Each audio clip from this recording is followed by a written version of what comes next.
मैं doctor Gurudatt Sharma, associate professor, government college Kaladera, department of ABST के first year part first के विद्यार्थियों को आज सांख्यिकी की परिचय एवं परिभाषा, स्टैटिस्टिक्स इंट्रोडक्शन एंड डेफिनेशन पर अपने विचार। उद्भव एवं विकास, ओरिजिन एंड ग्रोथ। 20वीं शताब्दी के पूर्व में सांख्यिकी का तीव्र गति से विकास हुआ है। वर्तमान में सांख्यिकी के जनसाधारण के मस्तिष्क में एक अत्यंत महत्वपूर्ण तथा असाधारण स्थान प्राप्त कर लिया है। अब यह एक पृथक रूप से पूर्ण विज्ञान माना जाने लगा है। कुछ व्यक्ति तो इस विचारधारा के हैं कि यदि ज्ञान अंकों पर आधारित नहीं है तो उसे ज्ञान ही नहीं कहा जा सकता। लॉर्ड केल्विन ने ठीक ही कहा है, आप जिस विषय में बात कर रहे हैं, यदि आप उसका मापन कर सकते हैं एवं उसे व्यक्तियों में व्यक्त कर सकते हैं तो आप उसके विषय में कुछ जानते हैं, किंतु जब आप उस विषय का मापन नहीं कर सकते तो उसे संख्या में व्यक्त नहीं कर सकते तो आपका ज्ञान अल्प व असंतोषजनक प्रकार का है। यह ज्ञान का प्रारंभ हो सकता है, परंतु आप इसकी विचारधारा में एक विज्ञान के स्तर पर प्रगति नहीं कर पाए हैं। यही कारण है कि मानव जाति के सुख, समृद्धि और स्वास्थ्य के जीवन में वृद्धि करने के उद्देश्य से राजनीतिक, व्यावसायिक एवं सामाजिक संस्थाओं द्वारा प्राचीन काल में समंकों का प्रयोग होता रहा है। वास्तव में सांख्यिकी का विकास राष्ट्रीय संगठन के विकास के साथ ही हुआ है। जैसे जैसे विभिन्न जातियां संगठित होती गईं एवं राष्ट्र का स्वरूप धारण करती गईं, उसके शासकों ने अपने राज्यों के अनेक तथ्यों को एकत्रित करने एवं राष्ट्र का स्वरूप धारण करने एवं आवश्यकता महसूस होने लगी। शासकों के लिए आवश्यक हो गया कि कर आदि लगाने हेतु उन्हें प्रजा की संपत्ति का ज्ञान हो। इसी प्रकार किसी युद्ध में लड़ने के हेतु उन्हें अपनी सैन्य शक्ति का ज्ञान भी आवश्यक था। अनातोल फ्रांस का कहना है कि यदि कोई देश गणना नहीं करते तो उनकी गणना नहीं होती। इसके अतिरिक्त कभी कभी अन्य कारणों से समूहों को व्यक्त करने में आवश्यकता होती थी। अतः स्पष्ट है कि सांख्यिकी की उत्पत्ति सही अर्थ में राजाओं का विज्ञान, साइंस ऑफ किंग्स के रूप में हुई थी। प्राचीन काल के राजा महाराजा समग्रों का संग्रहण, अपने राज्य का शासन प्रबंध ठीक प्रकार से चलाने, आयकर नीति निर्धारित करने तथा सैन्य शक्ति का अनुमान लगाने के उद्देश्य से करवाते थे।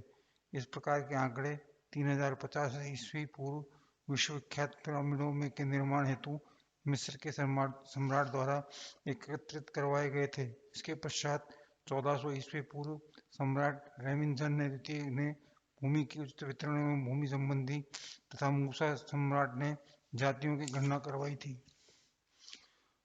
भाग्य से समंग संग्रहण की प्रथा अत्यंत प्राचीन है। प्राचीन ग्रंथों यथा मनुस्मृति, शुक्र नीति, वाल्मीकि रामायण, महाभारत व श्रीमद्भागवत में शासन व्यवस्था के लिए आंकड़े एकत्रित करने की रीति संगठन विधि का उल्लेख मिलता है। 16वीं एवं 17वीं शताब्दी के ज्योतिष शास्त्रियों ने तारों व नक्षत्रों में गति, स्थान आदि के विषय में अनेक प्रकार के समंक संगत किए थे। इनमें टाइको Brahe, Johns Kepler, James gents आदि के नाम विशेषकर उल्लेखनीय हैं। 17वां एवं 18वीं शताब्दी में सांख्यिकी विज्ञान के प्रयोग हेतु गैम्बलिंग में किया जाता था, जुए में किया जाता था। जुआ खेलने वाले बहुत से धनी लोग जोखिम को घटाने के लिए गणितज्ञों की सहायता लेते थे। इसके फलस्वरूप सांख्यिकी व गणित के बीच समन्वय स्थापित हुआ और कुछ महत्वपूर्ण सिद्धांतों का प्रतिपादन हुआ। पैस्कल व फर्मेंट की संभावना सिद्धांत, थ्योरी ऑफ प्रोबेबिलिटी, कार्डेलो के प्रतिचयन तकनीक, technique of sampling, James Bernoulli के वृहत संख्याओं के नियम, लॉ ऑफ लार्ज सैंपल्स तथा डेनियल बर्नौली का नैतिक संभावनाएं, मॉरल एक्सेप्टेशन आदि चिंताओं की नींव डाली थी। सांख्यिकी का अर्थ एवं परिभाषाएं। Meaning and definition of statistics. अंग्रेजी भाषा का शब्द स्टैटिस्टिक्स का निर्माण जर्मन भाषा के शब्द स्टैटिस्टिक, लैटिन भाषा के शब्द स्टेटस तथा इटालियन शब्द स्टैटिका से हुआ है। स्टैटिक्स शब्द का प्रयोग विलियम शेक्सपियर और विलियम वर्ड्सवर्थ आदि ने ऐसे व्यक्ति ने किया था जो राज्य के लिए अभिलेखों के कार्य में निपुण थे। वैसे स्टैटिस्टिक का शब्द का प्रयोग सर्वप्रथम सन 1749 में जर्मनी के प्रसिद्ध गणितज्ञ गॉटफ्राइड आर्कलिनवाल द्वारा किया गया, जिन्हें सांख्यिकी का जन्मदाता भी कहा जाता है। सांख्यिकी शब्द स्टैटिस्टिक का हिंदी अनुवाद है।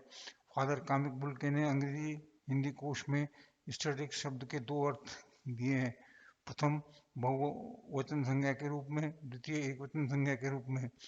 बहुवचन संज्ञा के रूप में सांख्यिकी का आशय समंकों या आंकड़ों से होता है जो किसी विशेष क्षेत्र से संबंधित ज्ञात संख्यात्मक तथ्य होते हैं। व्यक्तिगत इकाइयों से संबंधित समूहबद्ध संख्यात्मक समंक इस श्रेणी में आते हैं तथा खाद्य उत्पादन के समंक, बेरोजगारी के समंक, जनसंख्या के समंक, राष्ट्रीय आय के समंक आदि। एक वचन संज्ञा के रूप में सांख्यिकी के तात्पर्य उन सांख्यिकी सिद्धांतों एवं विधियों से है जिनका प्रयोग संख्यात्मक तथ्यों द्वारा अनिश्चितता के मध्य निर्णय लेने और सिद्धांतों के परीक्षण में सहायक होता है।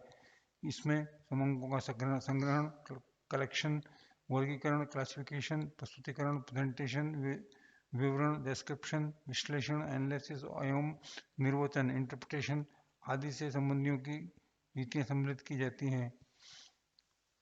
बहुवचन रूप में व्यक्तिगत इकाइयों के समूह के संबंधित संख्यात्मक तथ्य।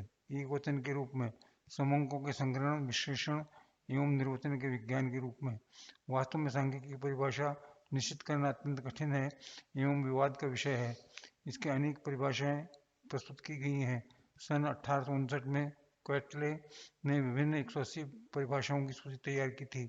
बहुवचन तथा एकवचन संज्ञा के रूप में विभिन्न विद्वान द्वारा दी गई अनेक परिभाषाएं विद्यमान हैं। इनमें से कतिपय परिभाषा का उल्लेख निम्न प्रकार है। बहुवचन संज्ञा के रूप में परिभाषाएं। वेबस्टर, समंक किसी राज्य के निवासियों की दशा से संबंधित वर्गीय तथ्यों के समूह हैं जो विशिष्टतः संख्याओं में सारणीबद्ध या वर्गीकृत रूप से व्यवस्थित किए जा सकें। यह परिभाषा आधुनिक दृष्टिकोण से बहुत संकुचित है। वर्तमान में अंक संग्रहण तो सांख्यिकी क्षेत्र का छोटा सा भाग है तथा इसका प्रयोग एक राज्य के व्यक्तियों की दशा तक सीमित नहीं है, वरन उसके मानव समाज के बौद्धिक, भौतिक एवं सांस्कृतिक विकास के समस्त पहलुओं के अध्ययन से होता है। इस प्रकार की यह परिभाषा पूर्ण नहीं की जा सकती। डॉक्टर बाउले के अनुसार समंक किसी अनुसंधान के संबंधित विभाग के तथ्यों का संख्यात्मक विवरण है जिन्हें एक दूसरे से संबंधित रूप से प्रस्तुत किया जाता है।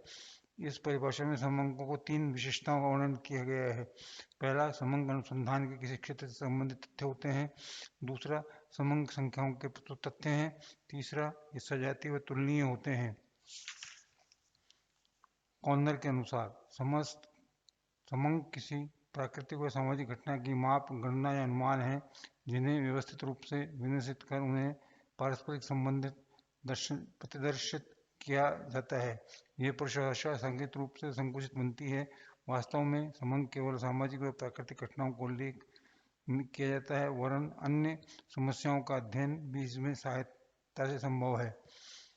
हॉरेस सेक्रेटाइस के अनुसार समंकों के हमारा तात्पर्य तथ्यों के ऐसे समूह से है जो अनेक कारणों से पर्याप्त सीमा तक प्रभावित होते हैं, जो संख्याओं में व्यक्त किए जाते हैं एवं यथोचित शुद्धता के स्तरानुसार गिने तथा अनुमानित किए जाते हैं।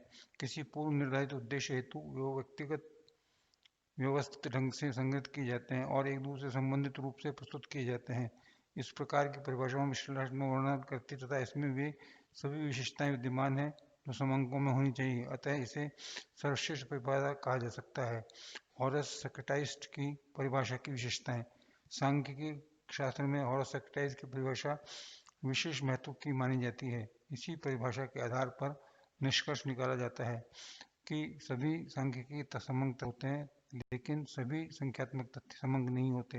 हॉरेस सेक्रेटाइस की परिभाषा के समंकों की निम्नलिखित विशेषताएं प्रकट होती हैं।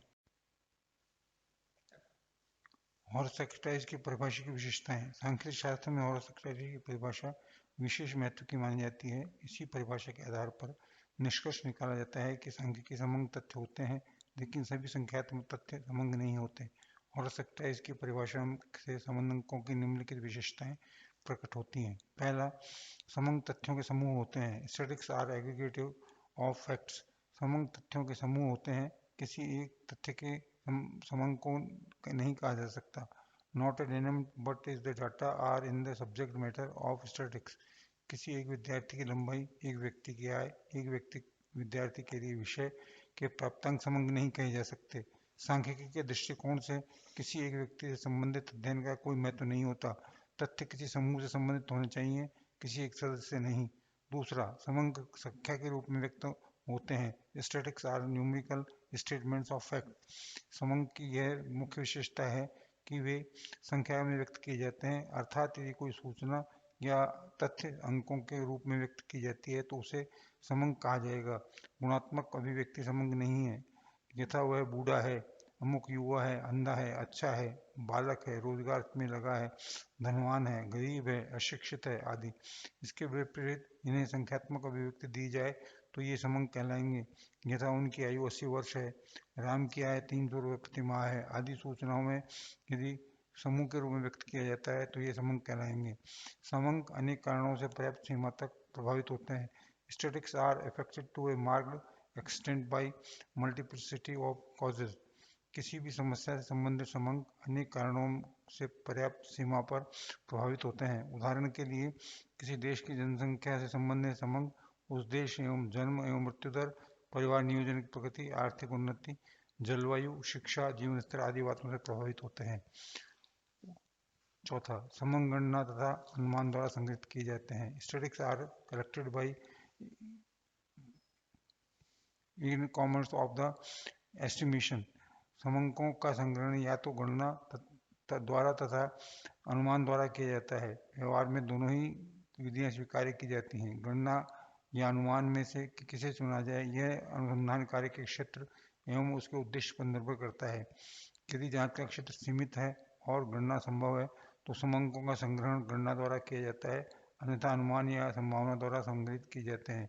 यथा खान में पाई जाने वाली कुछ खनिज संपत्ति की मात्रा का तोल संभव नहीं हो सकता, इस मात्र अनुमान लगाकर ही संख्यात्मक रूप में व्यक्त किया जाता है। इसके विपरीत किसी देश की जनगणना की जांच का क्षेत्र विस्तृत होते हुए भी संगणना संभव है। डॉक्टर बाउले ने ठीक कहा था कि बड़े अंकों की इकाई एक तक ठीक नहीं गिना जाता, उनका अनुमान किया जाता है। पांचवा, समंकों के संग्रह यथोचित परिशुद्धता होनी चाहिए। Statics must be collected according to the reasonable standard of accuracy.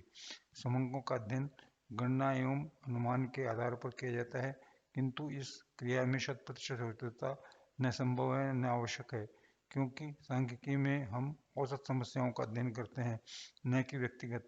प्रत्येक अध्ययन की शुद्धता का एक स्तर होता है। किस शुद्धता को यथोचित कहा जाए, यह जांच के उद्देश्य, उसकी प्रकृति, आकार एवं उपलब्ध साधनों पर निर्भर करता है। श्री हॉरेस सेक्रेटरी के शब्दों में यथोचित परिशुद्धता क्या होगी, यह इस बात पर निर्भर करता है कि समंक किस उद्देश्य से पूर्ति करेंगे। छठा, समंक एवं पूर्व निर्धारित उद्देश्य हेतु संग्रहित किए जाते हैं। किसी भी जांच का कार्य प्रारंभ करने से पूर्व उसके उद्देश्य निश्चित करना आवश्यक होता है। समंक संग्रहण के उद्देश्य को पूर्व निश्चित करने से उसमें पूर्णता तथा शुद्धता की वृद्धि होती है। इससे निरर्थक अंकों का संग्रह नहीं होता है तथा आवश्यक समंक संग्रहण से छूटते भी नहीं है। जैसे औद्योगिक मजदूरों के मजदूरी संबंधी समंक एकत्रित करते हैं तो स्पष्ट होना चाहिए कि समंक संग्रहण का उद्देश्य जीवन स्तर का अनुमान लगाना है तथा मजदूरी वृद्धि की मांग के लिए आवश्यक निश्चित करना है, अथवा दो उद्योगों में मजदूरी स्तर की तुलना करना है। सातवां, समंकों का संग्रहण व्यवस्थित रूप में होना चाहिए। Static must be collected in a systematic manner.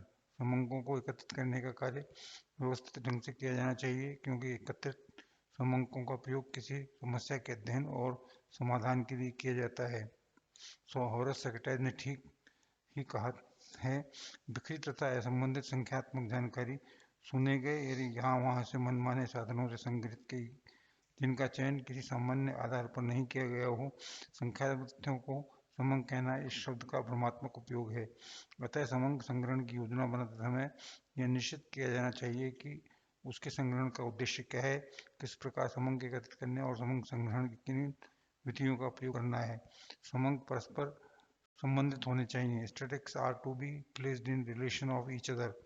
समंकों की विशेषता यह भी होती है कि वे एक दूसरे से तुलनीय होते हैं। समंकों को तुलनात्मक बनाने के लिए उनको सजातीय एवं एक समान होना आवश्यक है, अन्यथा तुलना करना संभव नहीं होगा। तथा पतियों की आयु व पत्नियों की ऊंचाई संबंधी समंकों के लिए प्रचार की तुलना संभव नहीं है।